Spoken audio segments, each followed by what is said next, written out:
नमस्कार.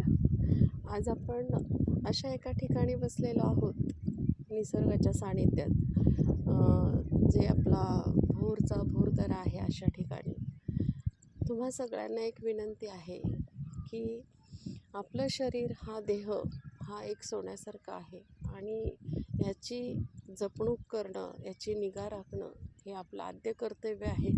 नाहीतर आपल्याला दवाखान्याच्या पायऱ्या झिजवाव्या लागतात.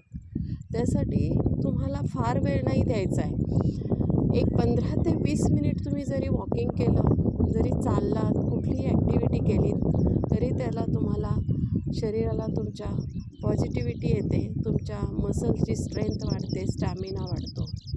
याच्यासाठी तुम्हाला योगा, फिजिकली एक्झरसाइज ह्या करणं गरजेचं आहे. शरीर, मन आणि भावना याला एकत्र जोडून, याचं कॉर्डिनेशन करून आपल्याला कुठेतरी शरीराचा समतोल राखणं, मनाचा समतोल राखणं हे गरजेचं आहे. हे फार मोठं काही संकट आहे अशातला भाग नाही आहे. तुम्ही जर का मनावर घेतलं आणि जर का तुम्ही स्वतःसाठी 15 ते 20 मिनिट काढले तर तुम्ही हे सगळं काही शक्य करू शकता. आणि दवाखान्याचे हेलपाटे, अनावश्यक केमिकल खाणं, मेडिसिन खाणं, हायपर BP होणं, लो BP होणं, शुगर वाढणं, थायरॉईड ह्यासारखे आजार जर का आपल्याला नको असतील आणि जर का स्वच्छंदी छान असं आयुष्य आपल्याला स्वच्छ निरोगी जगायचं असेल तर आपल्याला पर्याय नाही, फक्त तुम्हाला 20-25 मिनटं, अर्धा तास स्वतःसाठी वेळ काढावा लागेल. आणि आपण अशा एका ठिकाणी राहतो की निसर्गाच्या सानिध्यात,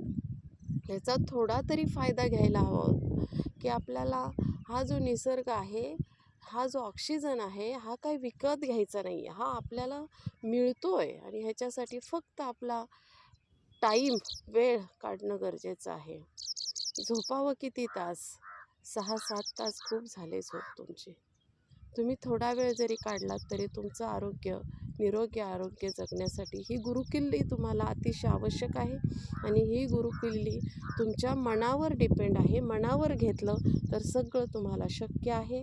आणि यासाठी मला तुम्हाला 2 शब्दच सांगण्यासाठी मी एक मिनटाचं व्हिडिओ शूटिंग 2 मिनटाचं केलेलं आहे की तुम्ही सर्व जरी आपल्या कुटुंबातली छोटी मुलं असली तरी त्यांनासुद्धा एक चांगल्या सवयी, चांगले हॅबिट लावणं गरजेचं आहे.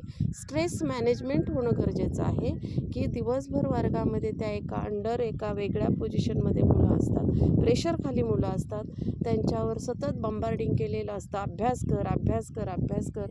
त्यांना PTचे ताससुद्धा पुरेसे वेळ खेळायला मिळत नाहीत. काही शाळांमध्ये ग्राउंडची व्यवस्था नसते.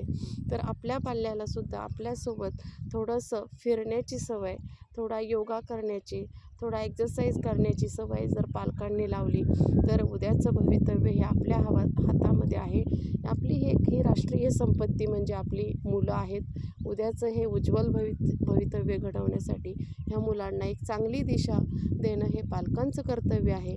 म्हणून सगळ्यांना विनंती आहे की त्यांनी योगा, एक्झरसाईज, व्यायाम, ग्राउंडवर थोडा वेळ मुलांना द्यावा. धन्यवाद.